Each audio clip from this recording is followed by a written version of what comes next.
Silo, before you proceed. Ms. Mentor, would I be correct in saying that in your evidence, both yesterday and today, you are also drawing attention to this commission, things that you found strange with regard to the arrangements for your meeting with the president, and with regard to how Mr. I.J. Gupta spoke and behaved, and how the former president also behaved on that occasion. With regard, maybe I should explain, with regard to the president, maybe with special reference to his reaction when you told him what Mr. Ajay Gupta had said to you. Am I correct to say you are also drawing attention to saying some of these things I found strange? Yes, Chairperson, I found those things strange, especially the two that you pointed out as number 2 and number 3. The first one, I found it strange and discomforting, but I welcomed it still because I was desperate to meet the president, and I had been trying for 2 months or more to do so. Well, from what you said, I think yesterday or this morning or both, you said you expect that when you are going to have a meeting, you expected that when you were going to have a meeting with the president, it would normally be in the union buildings or at Mahlamba Ndlovu or any of the official residences of the state. That's correct, Chairperson. Must I take it that once you knew that where you were at Saxon World was not a state residence, state house, you found it strange that you would meet with the president in a private citizen's residence? That's correct, Chair. You must just think it through when I put these questions, because I'm trying to make sure that I understand what you are saying. And if that's not what you are saying, you must just tell me, no, that's not what I'm saying. Okay. I found it strange, Chairperson, when I was told that this is the place where the meeting is going to take place. Because when I left Saxon World, I was going to a holding place or a place where I would wait for the president. So once I was told that it's the place where I'm going to have a meeting with the president, it was strange. But Chairperson, bear in mind that I had been desperate to see the president. I was not going to cancel just because it's strange, and the president was still coming. Yeah. No, I'm not suggesting you should have cancelled. And you found it strange that when you told him that Mr. Ajay Gupta had offered you the position of minister, that the president was not alarmed or surprised or angered at this suggestion. I found it very strange, Chairperson. And you found it strange too that he didn't ask Mr. A.J. Gupta in front of you whether that was true. Correct, Chairperson. And then, as you said, he focused on calming you down, and he then walked you to the car. Yes, Chairperson. Thank you. You may proceed. Thank you, Chair. Ms. Mentor, Just one question for clarification. When Mr. Gupta informed you of the impending reshuffle, cabinet reshuffle, do you recall your testimony in that regard? That Mr. Gupta offered you the position of Minister of Public Enterprises when the President reshuffles the cabinet, which on your testimony was imminent. I recall him saying that I could become minister in a few weeks' time, and I asked how so. Then he went on to explain. Now, I need clarity on whether or not Mr. Gupta spoke in definitive terms to say that there is going to be a cabinet reshuffle, or whether the offer was in the context that when such a reshuffle does take place, you could become the Minister of Public Enterprises. Which is which? He spoke in definitive terms, because I asked him how was he going to make me minister. Did you understand that there was going to be a reshuffle at the time? I gathered that from him. Did you inquire from him how he has that knowledge? I told him that in not so many ways that that's not in the public domain. How he knew that. What do you mean in not so many words? Did you ask him any question as regards his knowledge on this subject matter? My key question to him was how he was able to make me a minister. It was not how he knew there was an imminent reshuffle. At the time you were having this conversation, were you aware that a cabinet reshuffle was on the cards? I was not aware. Okay. Now, Ms. Mentor, if you could have regard to your statement, with the permission of the chair, page 29. I think your testimony has taken us to paragraph 100. And under that heading of offer of position of minister, you then have two other issues you have raised there. Could you just briefly deal with those with the chair? Then we can conclude on this subject before I ask other questions. Yes. Through you, Chair, are you referring me to paragraph 100? No, I'd say your testimony thus far appears to have taken us up to paragraph 100. You confirm there is still paragraph 101 and 102 before the next topic starts. Did I not deal with 101 yesterday in terms of saying that I think that my time approximation was not correct? Yes, we did effect that amendment, and to recall, it currently reads approximately 1 week or so later. You suggested to the chair that we amend that to read approximately 2 to 3 weeks later, or so later. And we have effected that amendment. Yes. So I just want you to deal with the contents of paragraph 101 and 102 and before we get to the next chapter. The reshuffle did occur. Yes. It occurred at the end of October. I was driving from Cape Town Airport when I heard on the radio about the reshuffle, and I called my friend again to say that there it has happened. Barbara Hogan has been reshuffled. My friend, it's the same friend? The same friend. Okay. Minister Barbara Hogan was not replaced by me because I declined the offer. He was replaced by Minister Gigaba. And after his appointment as a replacement to Barbara Hogan, that route that I was supposed to facilitate the closure of did become closed. I was not aware of this until many years down the line, but from media reports, it happened, it did happen. It did not happen under Barbara Hogan, it happened under Minister Gigaba as Minister of Public Enterprises. Okay.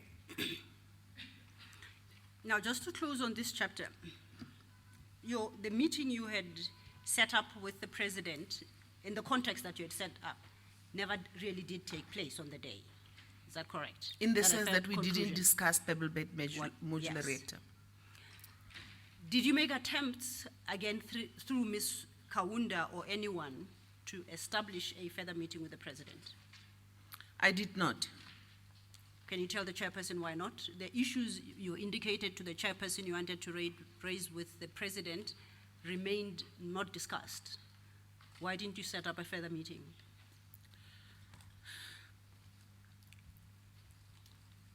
There were at the time issues of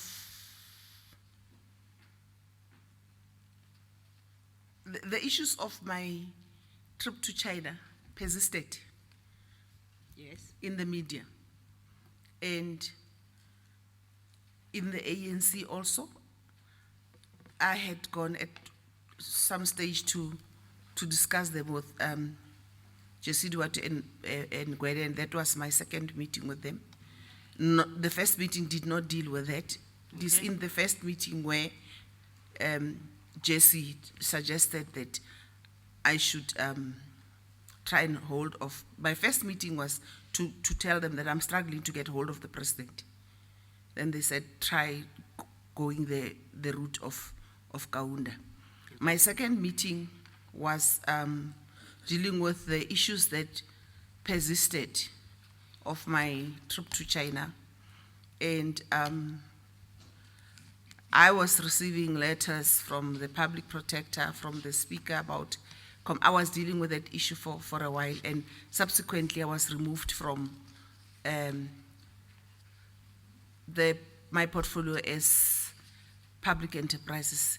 And because I was pursuing the meeting with the president as chairperson of the Public Enterprises Portfolio Committee, when I ceased to be the chairperson, I had no authority to persist with the issues.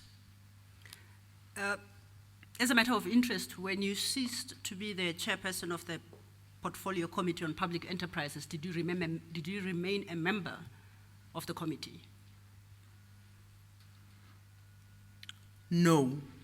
I was taken to the Committee of Justice, I think. Okay. Now, did you say you did not inform Ms. Kaunda of what transpired on the day? No. Now, you are aware that Ms. Kaunda has been served with your statement before this commission, Yes, I'm aware. and that she has filed a short affidavit in response thereto. Yes. Okay. Chair, I would like to refer Ms. Mentor to the content of Ms. Kaunda's affidavit. It's in the applications bundle. Well, there is a big difference between Ms. Kaunda and Ms. Mentor. There It's is not Chair. like Hlongwa and Hlongwana. So Well, Chair, Yes. one of my seniors told me as long as I don't confuse Sello and Mukwena, I'm still doing well. So, thank you. thank you, Chair. Have you located the applications bundle? Yes, ma'am. The first should be the document received from Ms. Kaunda. Have you located? Could you guide me to the page, please? It should be the first in your bundle. It should have an index, and following the index should be a document with the heading of the commission, followed by Teresa Lakela Kaunda, applicant. Do you have it? D3. No, she didn't write. It was marked, I'm looking for mine here. I think Oh, yeah, probably yeah. it is D3. It is D3. I Yes. doubt the witness's Yeah. bundle is marked. Have you located the statement? Yes. I think you must mark yours D3 as well. Indeed, Chair. I keep forgetting. My apologies, Chair.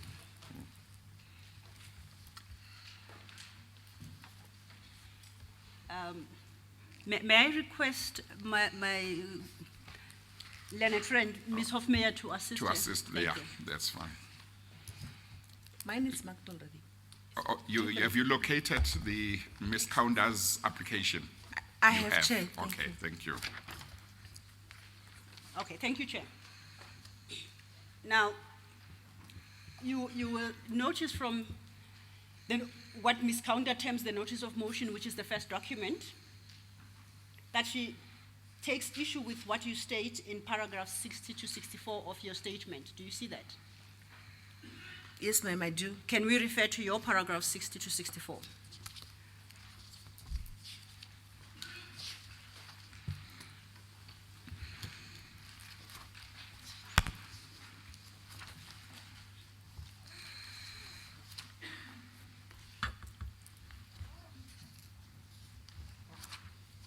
Sixty to 64. Yes, of your statement.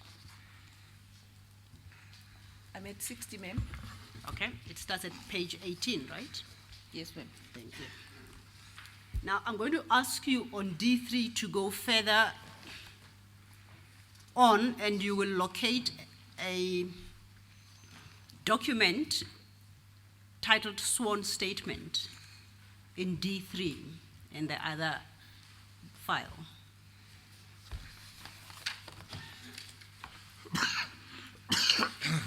Which would be page 3 to 10. Yes.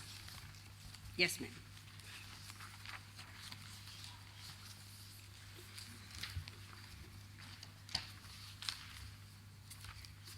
Yes. And at page 4, then her paragraph 6, she states, and I quote, I deny the contents of paragraphs 60 to 64 insofar as Ms. Mentor implicates me in her statement. Do you see that? End Yes, quote. I do. I find it. Okay. Now, from paragraph 7, she deals with why she takes issue with your averments in paragraph 60 to 64, and you have had opportunity to apply your mind there too, haven't you?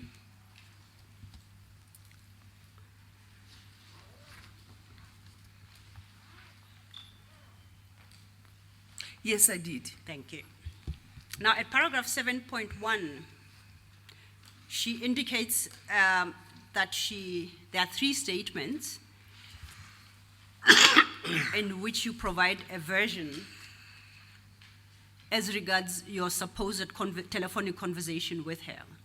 Let's start with the first.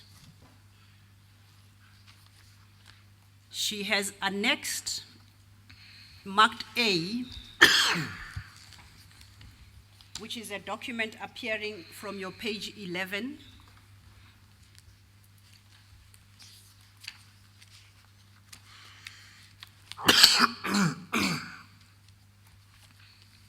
As a typed statement with corrections. Do you see that? Yes.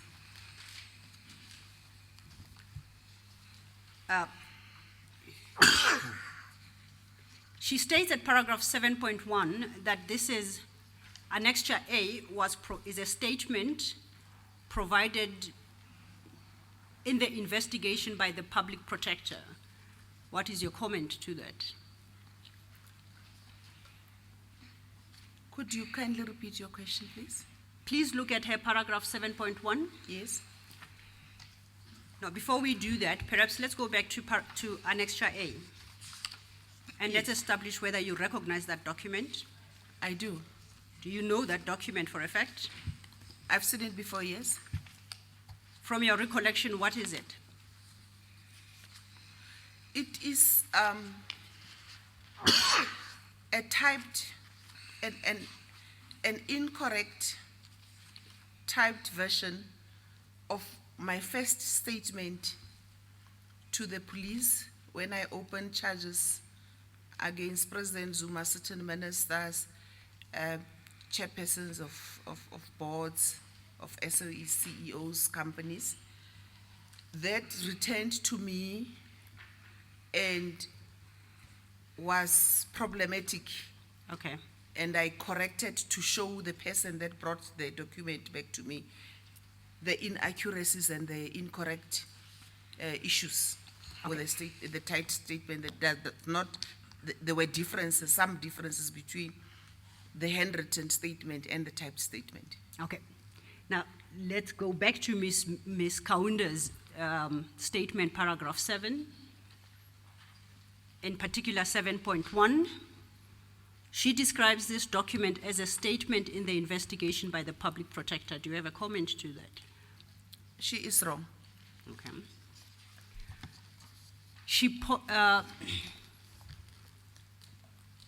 She then, at paragraph 7.2, refers to another document which she annexes marked B. And that will be in your bundle from page 18.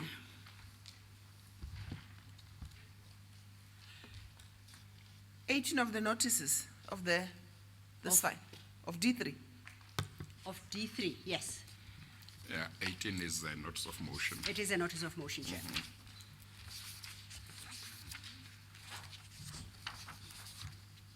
Have you located page 18? I have, ma'am. And that, there are actually two documents. They are to be read together. They go page 18 to page 27.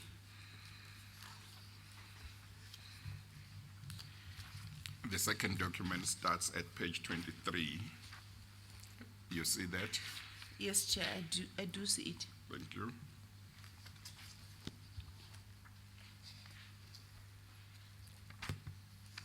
Twenty 27, up to 27. up to 27.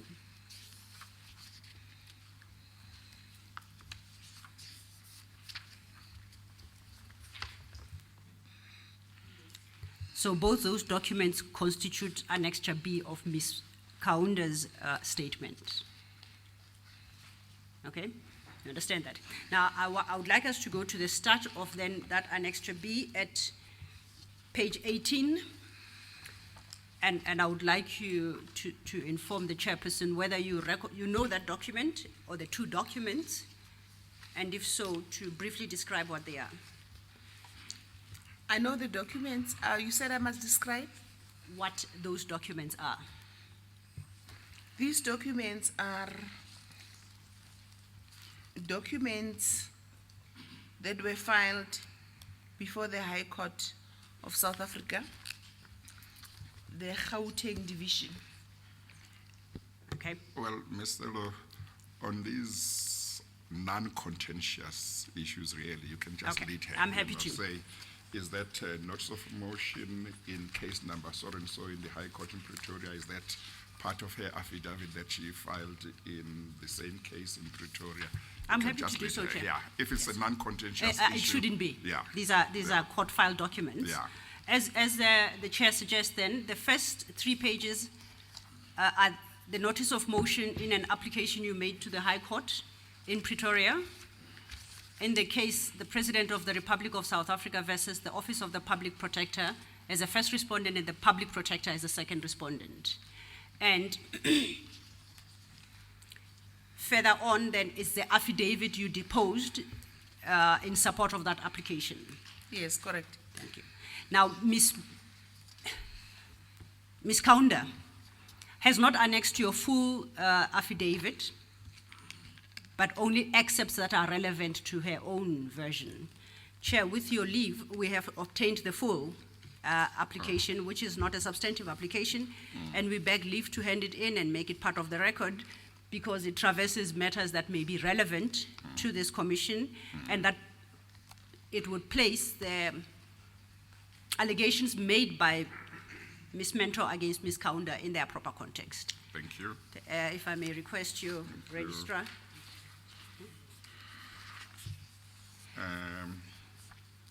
I guess that we should mark that separately from That. everything else. Well, we marked the High Court judgment. What did we mark the High Court judgment? We had a separate marking for the High Court judgment. Maybe we could mark this something. Chair, I understand the judgment wasn't given a number, it was just called judgments. Oh, okay. In the circumstances, may I propose that this be marked D4? Because so far with that's Ms. fine. Mentor, we're on D3. Okay. Thank you, Chair. And if I may hand A a copy copy. over for the witness for Yeah. the file. Yeah.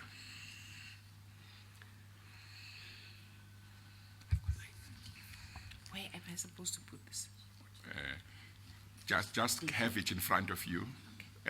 It might not be needed for now, but just have it in front of you. I think we marked it D4. D4. D4, Chair. Will you just make sure it's marked D4 if it has not already been marked? Oh, okay, council will take care of that. Thank you. And just for the record, please refer to page 252 of that D4, the very document that just been handed to you, and confirm that that's your signature.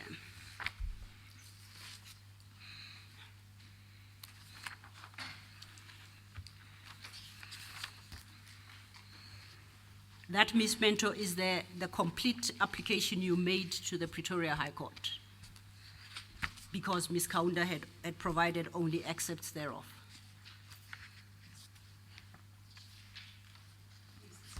Okay. Then lastly, Ms. Kaunda then refers to Annexure C, going back to Ms. Kaunda's affidavit, and that would appear from page 28, and Annexure C, Chair, Page 28 of which? of the applications, Chair. Well, D3. that's D3. D3. Yeah. I'll You have to be get there. consistent. I'm going to have to be, so I apologize, Chair. Because when somebody reads the transcript afterwards, they might think you are referring to something other than D3 when you say applications. D3, Chair. Yes, what I page? apologize. I'm now at page 28, which is Annexure C.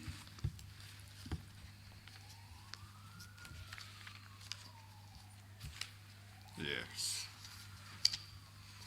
And Annexure C is basically the notice in terms of Rule 3.3 of the Rules of the Commission and the statements made by Ms. Mentor. In that statement she signed, particularly in paragraph 60 to 64, which Ms. Kaunda objects to. If we then, Ms. Mentor, go back to the issues raised by Ms. Kaunda, she states at paragraph 7.1 of D3 and 7.2 and 7.3 that you have made statements pertaining to her in these three sets of documents. You understand that? Yes, ma'am. She then expresses a view that there are a number of inconsistencies when the three documents are read together. Now, if you go to page 4, to paragraph 9 of her statement,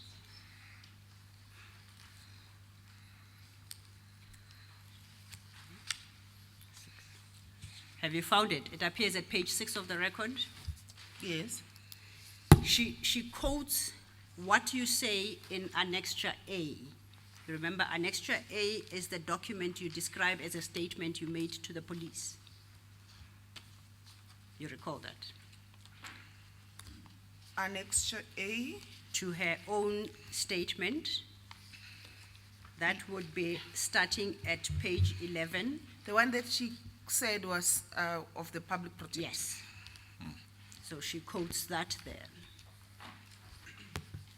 I wonder, Ms. Silo, but I would leave it to you how you handle it. I wonder whether it might not be quicker if you just told her what Ms. Kaunda says about a particular statement without her necessarily having to try and look for it. Obviously, if she wants to look for it in order to understand it, she can do so. You might have a better appreciation why you might want her to do that. For example, I thought that in the one area that Ms. Kaunda refers to, she says, she said she did not know the name of the person who called her. Indeed, Chair. If, for example, you were just to put that to her to say, Ms. Kaunda says in statement, such and such a statement, you say you did not know the person that called you, but you have told this commission it was her. What do you say? Maybe it might be quicker, but you know how you want to run this thing. If you feel that it's important that she should go through and find the spot where that is said, I leave it to you. Chair, with your leave, I would prefer the latter. Okay. And in all right. particular, with what is quoted in page 6 of Ms. Kaunda's statement, should Ms. Mentor want to satisfy herself Yeah. that is precisely what she said, I would like her to have the opportunity to do so. But Okay. if she is willing to accept Yeah. that she is properly quoted in that page, then she Yes. may indicate so and will proceed. Okay, okay. Would you like to verify, Ms. Mentor, what Ms. Kaunda states at her paragraph 9 in quoting from your statement that is annexed to hers marked A? You accept that's what it reads? There is a problem with a portion of 9 Okay? where it says, I phoned Ms. Lukela Kaunda at Lutuli House. Please go to Annexure A, which she has annexed, at page 11.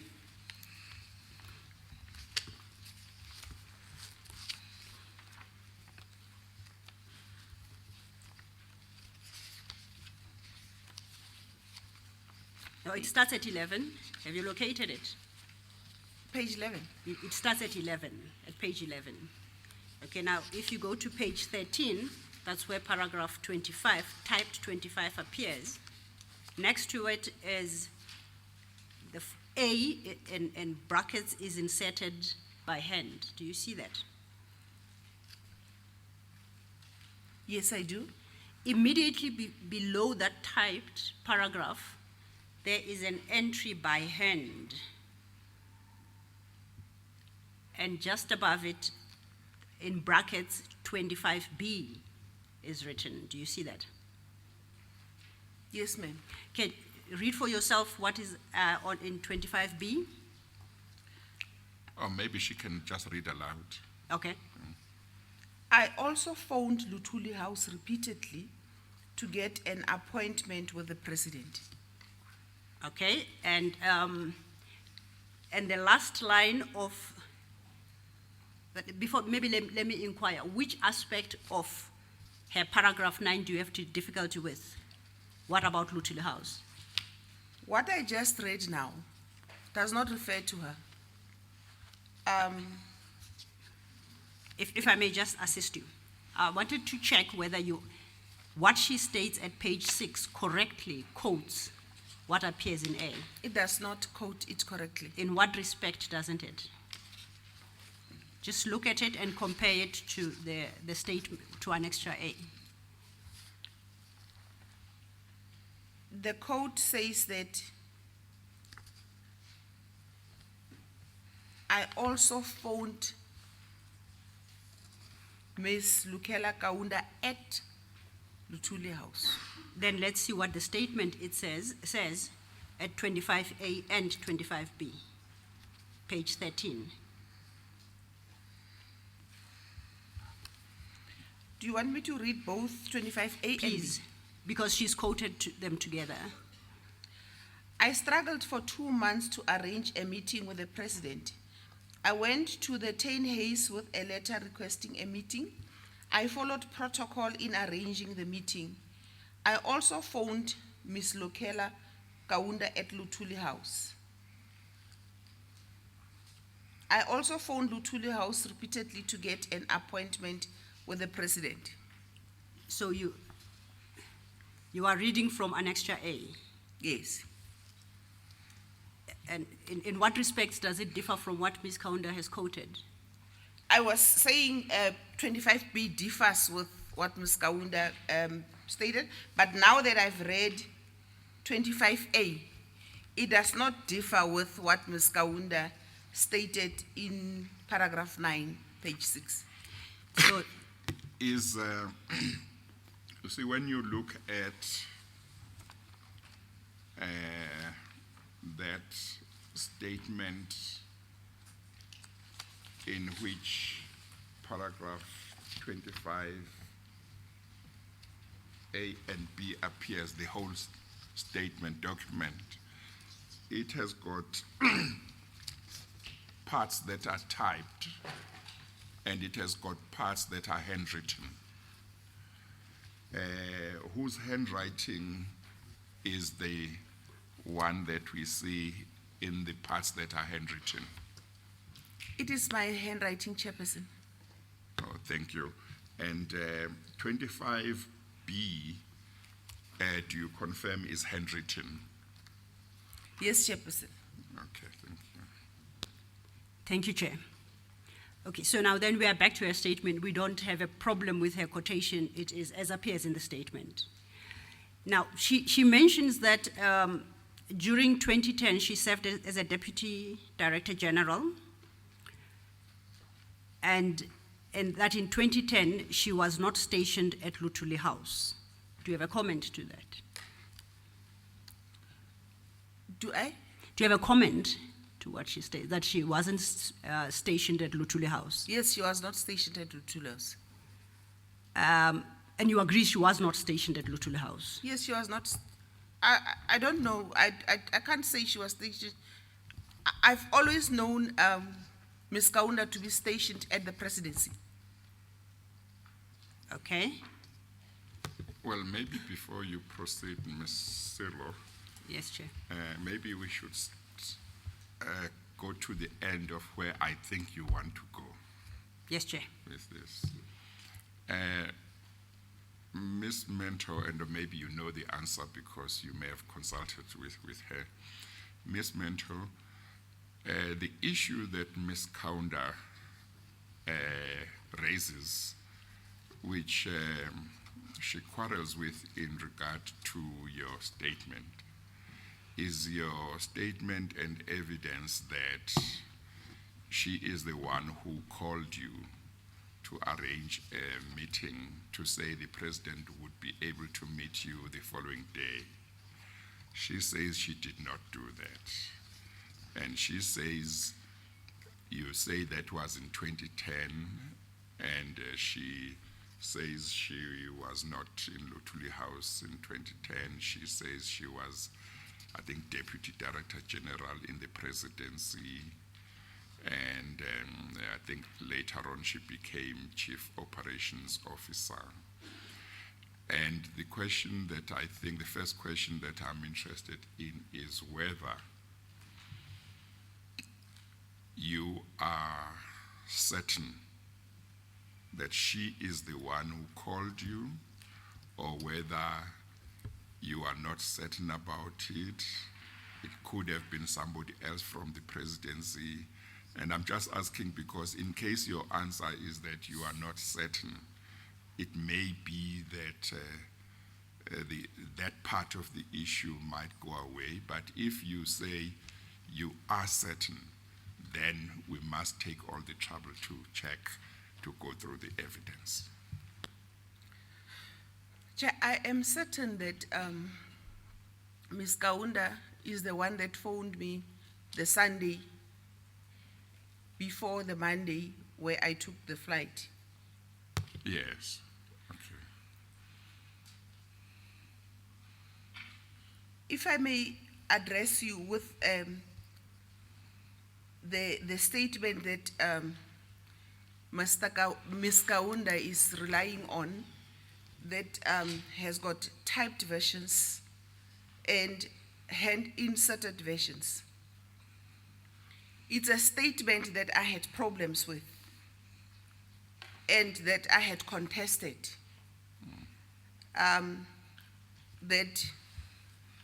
it is a corrupted version of my original statement that is handwritten, that I had sought from the police and the Hawks for more than 2 years to prove the point that this version of the statement is a corrupted version, not an accurate version of my original statement. In the public protector's transcript, I refer to the matter of me seeking my statement from the police and Ox without any success. I had not succeeded, including through this commission, until only yesterday, to get my original handwritten statement. The hand corrections on the statement, it was my attempt to show the person that brought the statement to me. My first protest when Mr. Mtolo brought this statement to me was that, how do you expect me to accept this? Firstly, it's inaccurate. It's got a lot of problems. Secondly, I need my original handwritten statement to put it side by side with the statement to make sure that this typed version is an accurate reflection, an exact reflection of my original handwritten statement. I had asked Mr. Mtolo about the inaccuracies, which were not only linguistic, but they were very critical aspects of the original statement that were not of this statement that was not in tandem with one. So I started demanding.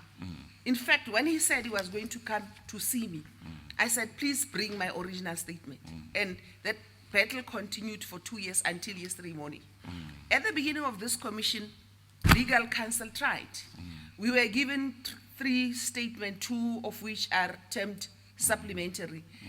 The handwritten one was not forthcoming. So I have been denied all the time a right to my first handwritten statement that would have corrected the issue that Ms. Kaunda is relying on to reject my version of events. I stand by my account. She is the one that called me that Sunday night. I said so to the public protector. I said so in my original handwritten statement. The problem only came in this corrupted version. No, that's very helpful to know exactly what you are sure about, because it's important that we know where you say, here I am sure, and where you say, I'm not sure here, and where you say, I don't know. Here you are quite clear that she is the one who phoned you. Now, the handwritten statement that you speak about, it is available to the Commission's legal team, I assume. Since yesterday, yes. Yes, okay. So this statement that Ms. Kaunda relies upon, which has got some typed parts and handwritten parts, it is not a statement, it is not a finished product as representing in every respect what you wanted to say. Is that correct? That's correct, Chair. In some respects it might be correct, but in others it's not correct. Yes, Chair. Thank you. Chair, with your leave, may I request that we flag those questions and those answers, because I'm not sure, judging by Ms. Mentor's responses, whether she fully understood the questions. We are going to deal with the statements in a particular fashion, and I would like to believe that the questions that the Chair has posed to her will be clarified. So if I may just request that whatever answers she gave now, to the extent that they may not tally with what she is going to testify to the Chair, because I'm not sure she understood the questions. Well, I must just say, Ms. Mentor, again, please relax and feel free. Make sure that what you are saying is what you are comfortable with. And where you are sure about what you are saying, be able to say, I'm sure. Where you are not sure, you say, I'm not sure. Where you don't know, you say you don't know. But where you are sure, feel free to say you are sure. Thank you. Thank you, Chair. Now, on that statement, it doesn't have a last page on Ms. Kaunda's papers, but do you have a recollection of when it was created, Annexure A? You can estimate. It could have been around June 2016. Okay. The next document we deal with is Ms. Kaunda's Annexure B, which, as I said, is that application you made to the North Gauteng High Court. At paragraph 14, she quotes what you say in that statement. I have considered that quotation, and it appears to accord with what is in your affidavit.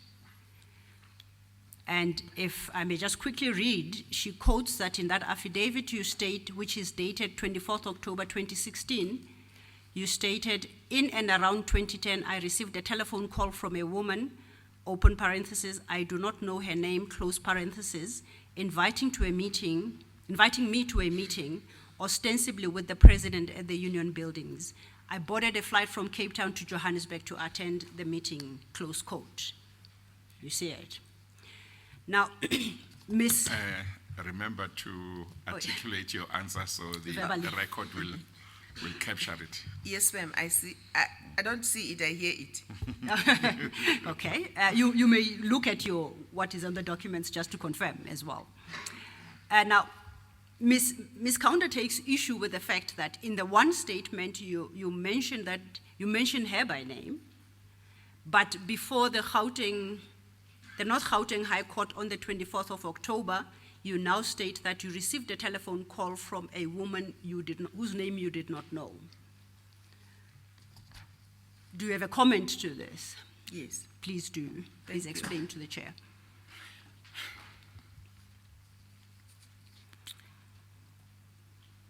In my transcript with the public protector, I had called Ms. Kaunda by name. In my original statement, I had called Ms. Kaunda by name. The court documents were prepared by my lawyers at Weber Wenzel. They were seated in Johannesburg when they were doing the court documents. I was seated in Cape Town, Durbanville. What was before the court, the issue that we're discussing now, was not the gist of the matter before the court. I may have slipped to pick up that portion of the statement that says, as captured by my lawyers in the documents. What the procedure was, they compiled, there were documents coming between us to and forth, then eventually I signed, and it was an urgent court application before the court. So I had to hastily receive the document and rush to the police station to go and certify it, and I missed that part. Okay, so what is the position you take before the commission today? Do you know, and did you know at the time the identity of the person who called you? I knew at the time because before that High Court intervention to the public protector, that was before that, I had called her by name. When I made my statement in May 2016, I had called her by name. I knew. If I had picked it up, I would have corrected it. Okay. Before you received a telephone call from Ms. Kaunda, did you know her personally? I don't know her personally. We've never met personally, myself and her. How did you know on the day you had this conversation, that Sunday, that it was Ms. Kaunda who had called you? Because I think on paragraph 105 of my statement, I attest to the fact that, is it 105? I had 2 meetings in Lutuli House between myself and Jesse Duarte and Gwede. I speak largely about the second meeting there because it relates to the China trip, which is part of my, a component of my statement before the commission. But earlier, above in that 105, I refer to the first meeting with myself, Jesse, and Gwede in Lutuli House. The agenda of that meeting was to complain to them that I am struggling to get the president to discuss the issue of the pebble bed modular reactor.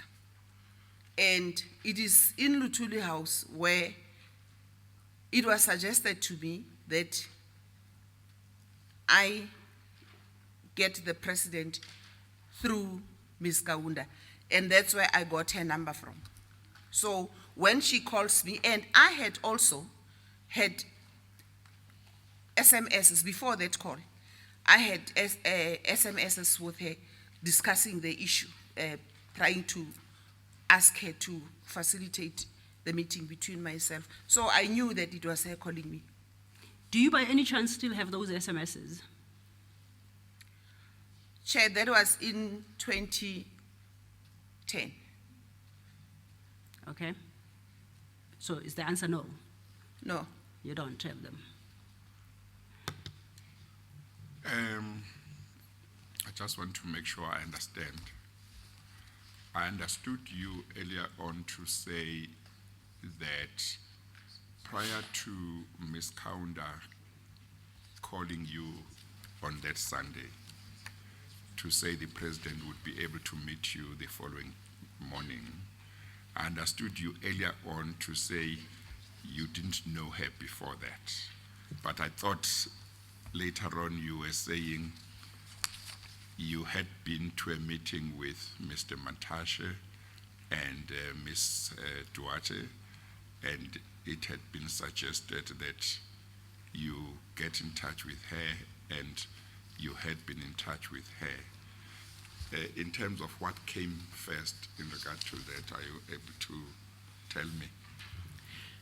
Chair, the first part of your question to me deals with me knowing her in person.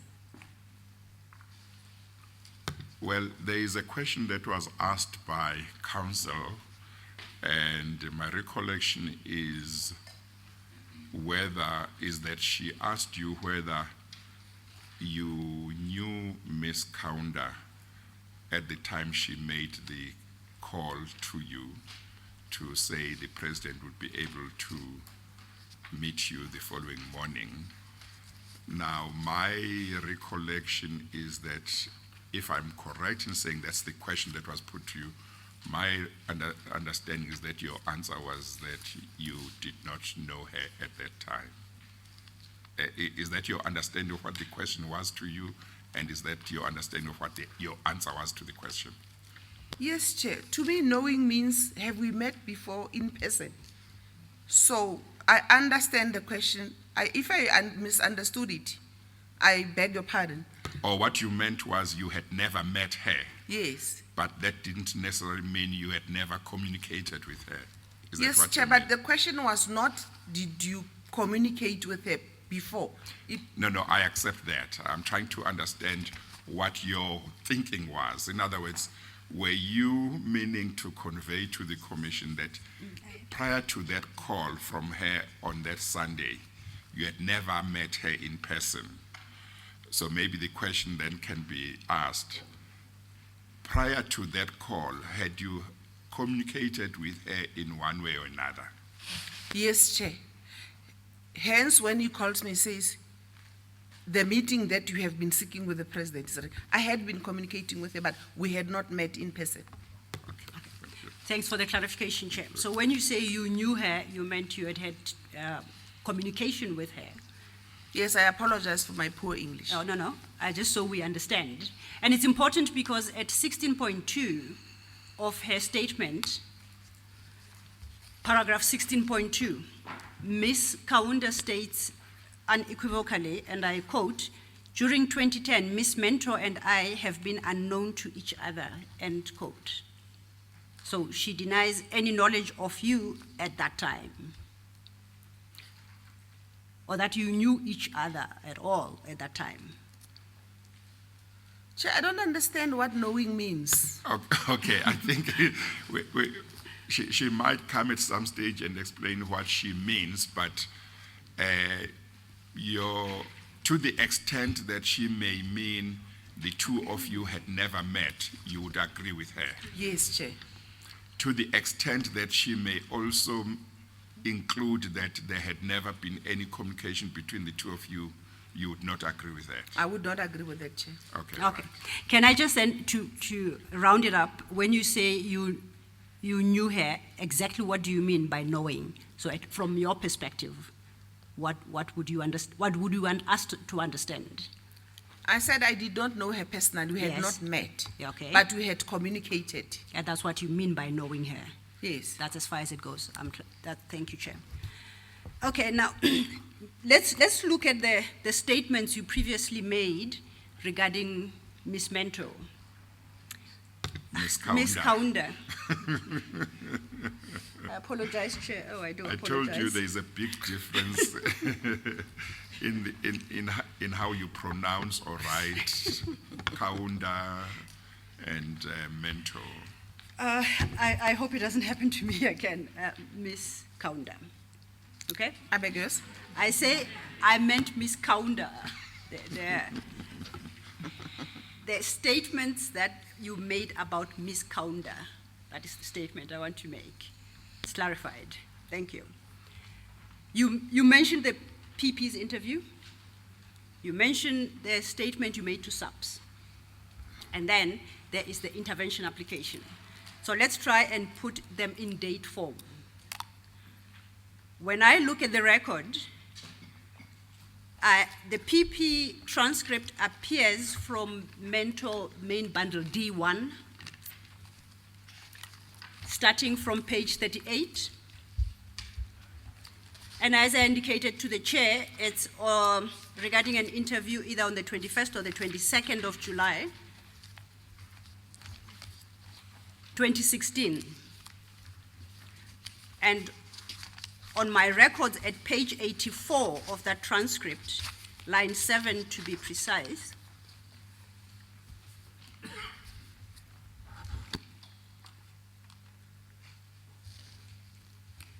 do you find line 7? 84. Yes. Just to make sure the chair has located. Bundle D1, chair, page 87, line 7. Line 7, page 84. And just to quickly, if you don't mind, I'll read what you state there into the record. Open quotes, "Lo and behold, I read, I heard over the radio and in the media that I've been removed as the chair of public enterprises and that the reason was the China trip. But then before that, Lukela Kaunda, whom Jesse advised me to called me on a Sunday evening, called me one Sunday evening even before I called her. That is before my removal from portfolio committee. She said to me, 'You've been waiting to see the president for a long time. You've been wanting to see the president for a long time.' It continues, I said, quote, 'Yes, of course, I'm glad you called,' quote, close quote. She said, it was Sunday evening, 'The president will be able to see you tomorrow,' which was a Monday, and it was late-ish on Sunday.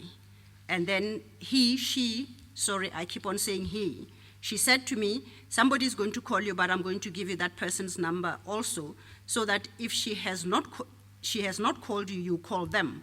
But before she said that, it is because I complained that it is short notice, it is Sunday, it is late at night," close quote. Now, we know from this record that You indicated on the 21st of July. The next indication, next reference you have, Do you want confirmation from her, or I just want to make sure if she's supposed to respond, she does, and that the record captures that? I wasn't going to, but I'm happy Oh. to check, unless she disputes No, the no, record no. of the public protector. You Well, confirm I- that's what you stated to the public protector as reflected there? Say that I again. do. Thank you. Then I would like to refer you in the same bundle to page 152. It starts at 150.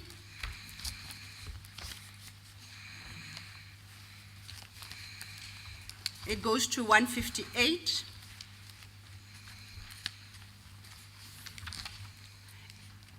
That, Chair and Ms. Mentor, is the complete version of Ms.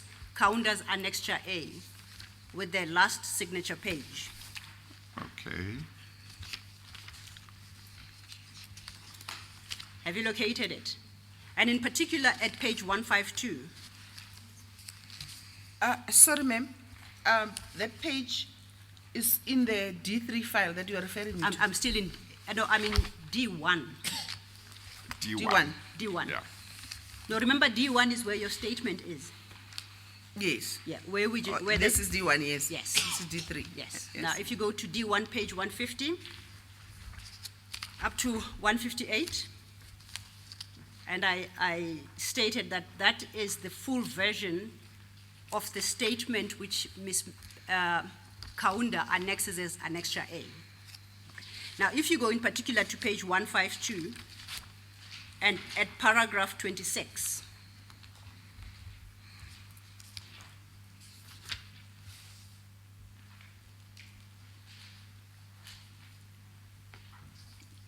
can you just quickly read what's written there into the record?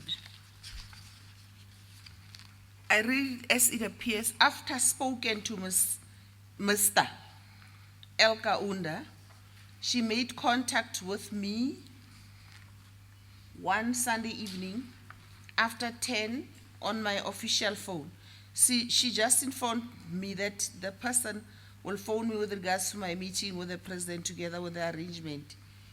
That was to be for the next day, which was a Monday. And end of quote. Now, if you go to page 158, it will indicate on what date the statement was made.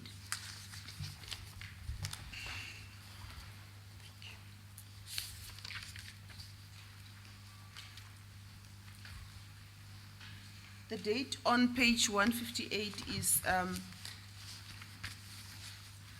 the 9th of May, 2016. Okay. And I don't have to take you to that, Chair, D4, which is the intervention application, is dated the 25th of October, 2016. So at least on record, on two previous occasions, you want to speak? Yes. Through you, Chair, Yes. am I able to ask Advocate Selo or to bring something to the attention pertaining to the matter we canvassed before you were moving to a new matter, the one of Mr. Kaunda? I'm still on Ms. Kaunda. I haven't moved. Okay. Yeah. Okay, all right. No, but do feel free if there's something that you think is important. That, Yes, I'm happy yeah. to hear. It is important to me that in this part that I read to the record, it's referred to as Mr. Kaunda, Yes? and in my original handwritten statement, I refer to Ms. Kaunda as Ms. Kaunda, Yes. and I did not type this version, and this Mr. Kaunda is in a typed version. Yes. And I did not have my handwritten statement that I had been demanding Yes. to correct that. And this was just a quick correction to show Yes. the person that there are discrepancies, I need my statement, bring it. Yes. But in my original statement, I did not refer to her as a Mr. No, I think that's important. Thank you. Okay. Yeah. If I may mention, Chair, Ms. Mentor, I am going to submit your original statement. We will give it a number. And at that juncture, I'll be happy to take you to the paragraph where you make this point. So, Just while Ms. Silo is looking at asking her next question, I see that there is a suggestion that Ms. Kaunda called you on your official phone. Is that correct? Yes, Chairperson. Yeah. That official phone, I assume you did not keep beyond being chairperson of the portfolio committee, or did you? I should have said my official number, Yeah. not the handset. Oh, okay. Official in that Parliament asks you to give them a number that you want to officially communicate Yeah. with them. It's your own number, it's your own contract, but Okay. it's a number that they officially correspond with you with. Oh, is that number, do you still have that number, your number? I have submitted all the phone numbers that I had in Yeah. 2010 Yes. to the commission. Oh, okay, all right. And I assume that maybe the number that Ms. Kaunda may have used to call you is also recorded somewhere? Or you are not sure about that? Whatever number she used to call you on that Sunday evening, do you know whether there is such a that number is available? Available as still in operation, or do I know the number? Knowing the number. I know the number. It was the only 072 number Yeah. that I was using in 2010. I had, Oh, no, I'm sorry. I think you may have misunderstood. I understand what the position is with your number. I'm asking about the number that Ms. Kaunda used, this cell phone number or landline number from which she was calling you that Sunday, whether that number is available or not. Do you know? no, I did not give it to the commissioner. It's not available with me. Oh, okay. All right. Thank you. thank you, Chair. I must indicate that we made attempts to obtain records from cell phone providers, and unfortunately we are informed that any records that are older than 5 years are not retained by the cell phone providers. So that is the position. And if the chair would have regard, I think, to some transcripts before the PP, she appeared to have made attempts as well, not only in respect of Ms. Mentor, but other witnesses, and she seemed to have faced the same difficulty. Thank you, Chair. So, Ms. Mentor, do you still maintain your position that the person you spoke to was Ms. Kaunda on the day, that Sunday, who invited you to a meeting on Monday with the President? Yes, I do. And is it your position that notwithstanding what you stated in your intervention application, you were aware at the time who exactly you were talking to? Yes. And you stand by the explanation you provide to the chair as to why your affidavit in your application to intervene claims that you don't know the person? Yes. Thank you. Now, we then move on to the disclosure, the issue of disclosure of the offer for a ministerial position made to you, as you state, by Mr. Ajay Gupta. If you go to D1, your statement, you deal with that from page 29 at paragraph 103.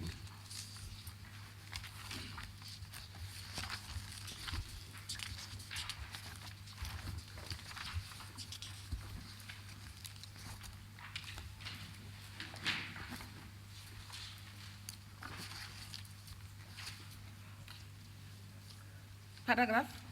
103, Sorry. page 29.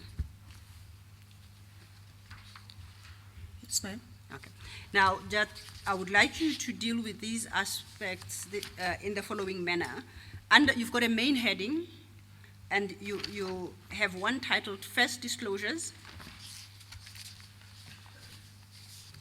And starting at paragraph 118, you have a small heading, The Hawks. And at page 35, paragraph 124, you finally have the Public Protector. Do you confirm that? What page is that? That is page 35.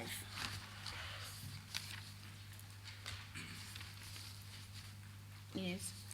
So that we are able to follow your evidence, can you when you explain to the chair, in the manner that they appear? So you deal firstly with what you call the first disclosures.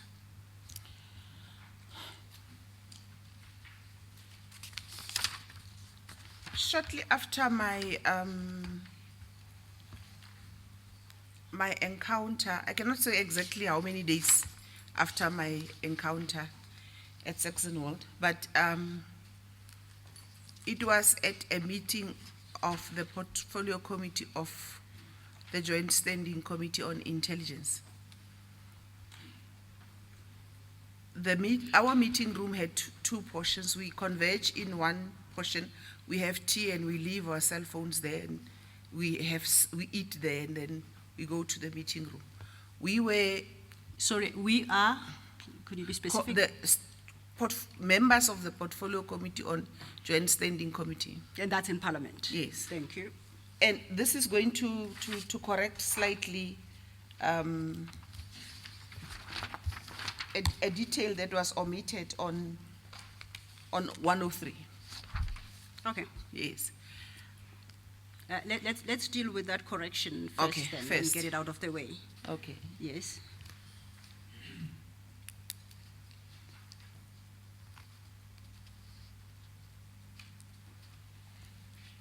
I would like to make an addition Yes. in the sentence that starts with shortly after of 103, Of 103, yes. to the effect that I would like to add before the three names. Okay, let's just read the statement as it stands right now, and then Okay. indicate in what respects you'd like to correct it. I did not go public on the Saxonwold incident immediately. The Joint Standing Committee on Intelligence, of which I was a member, met on Wednesdays. Shortly after my encounter with Mr. Zuma and the Guptas at their residence, I did disclose to a few members of the committee what had happened at my recent meeting with Mr. Zuma. They were Hlengiwe Mgabadeli, Dennis Bloom, Siyabonga Cwele, the chair of the committee. They all took interest in my account. Okay. There is a version that's omitted that comes before those three names. Okay. If- Please explain to the chair what's omitted. It's a version, a component that said, I disclosed to the committee meeting, the committee members in an informal setting where we were drinking tea and having snacks. And that those three members are the ones that paid attention to the matter that I was raising, and are the ones that engaged the issue in that informal setting. Okay. So is what you want to have put in something to the effect that the disclosure you made was informal? Is The that- first one was, yes, to those members, you just want to be clear that it was an informal disclosure. Is that what you want? I want to make it that it was informal disclosure, but it was not limited to the three. Or it was informal, but it was to the whole committee. It was to the members of the committees that were there, Yeah. but they were not only three. Oh, okay. Can I, Yes. Mayor Chair, Yeah. can I see if we can understand? This disclosure you're referring to, was the committee is in session, or was this before the committee is in session? It was before the committees in session. Okay. And when you say informal, whereabout was this discussion being held? It is the committee meeting venue. Okay, We are about to meet. okay, Every time before we meet, we have tea and snacks in this room before we enter the room where our cell phones are not accepted. okay. So we converge there, as we have snacks and tea, I inform the members of my encounter, and three of them pay attention to my disclosure. So, would you be comfortable if we add a sentence as a last sentence in that paragraph that says, I made this disclosure to members of the committee who were present at the time before our formal meeting started, and then saying, included among those who are present are the ones that you have mentioned, are the members that you have mentioned in the paragraph. Yes, Chair. You would be happy with that? I would be happy with that. Okay. Would you be happy with that? It's not counsel? my statement, Chair. Well, you are the one, you know more than I know in terms of what the witness might have told you. I think it captures the Essence. the essence of what the witness wants to introduce. Yeah. As I understand, Yeah. the statement, the paragraph as it reads right now stands. Yeah. She just qualifies and says Yes. this discussion happened Yeah. out, not in the committee meeting itself, when the Yes. committee was in session, but before. Yeah. And it was made amongst a number of people, Yes. three of whom took an interest in what she was saying. Yeah. And it's the three that are listed Who's- there. who's the- So, I made this disclosure informally to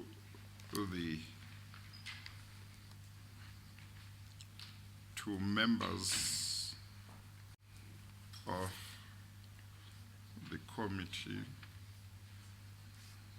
who were present as you were having tea before the formal meeting.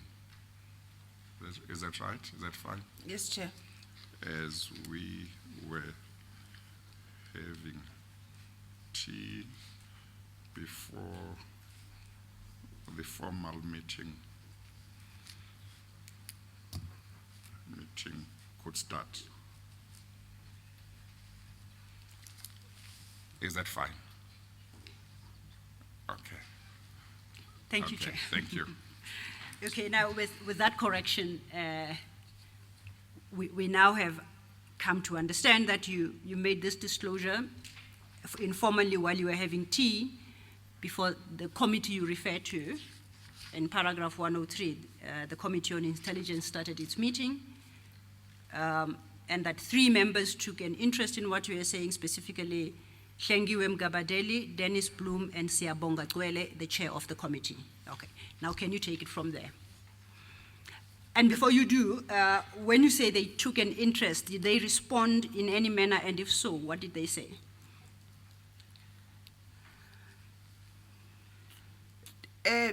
If my memory serves me very well, Hlengiwe Mgabadeli and Mr. Dennis Bloom were saying this matter. I'm just loosely trying to remember. Okay. It needs attention. It's repeatedly in the media, like the Gupta. I've just told them about my experience with them. Tlengiwe Gabadeli also said that because she was my neighbor, we should discuss this later when we knock off. Dr. Kwele, outside the meeting, also expressed a concern, but we were not in a formal meeting. Okay. So we go now into the meeting, Okay. and 2 or so members, and I think one of them was a DA member, suggest that the issue that I raised informally outside the meeting, the issue of the Guptas, needs to be discussed by the committee.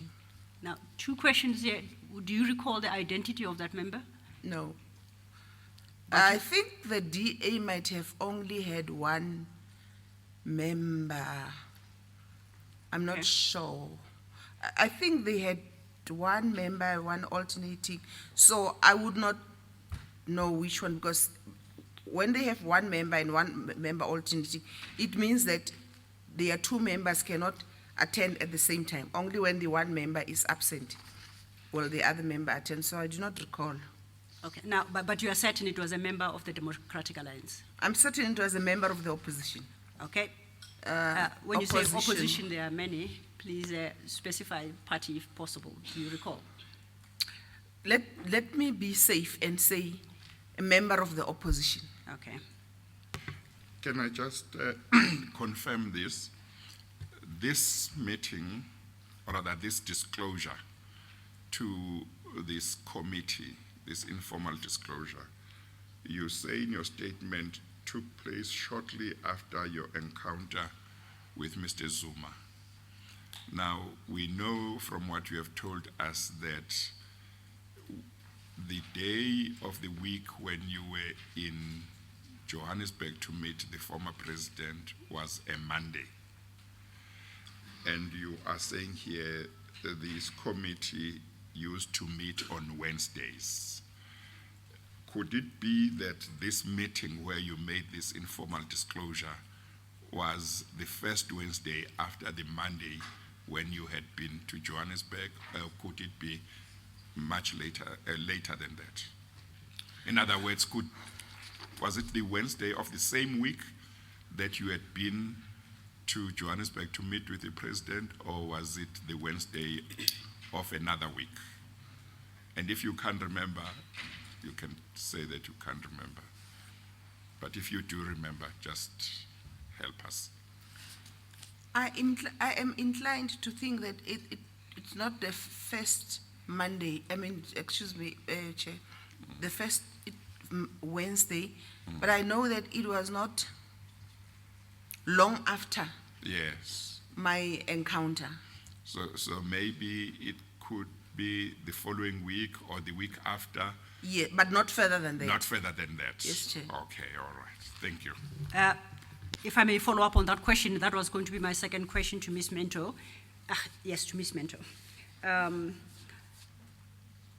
When you made this disclosure in the manner you have described and at the place you have referred to, was it before or after the reshuffle and removal of Ms. Hogan as a Minister of Public Enterprises? It was before. Before. Thank you.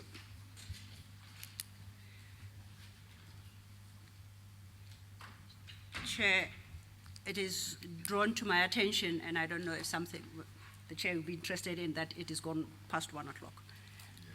I didn't realize. Thank you very much. We are going to take the lunch break, Ms. Mentor, and we are going to be back at 2 o'clock. Thank you, Chair. We'll adjourn.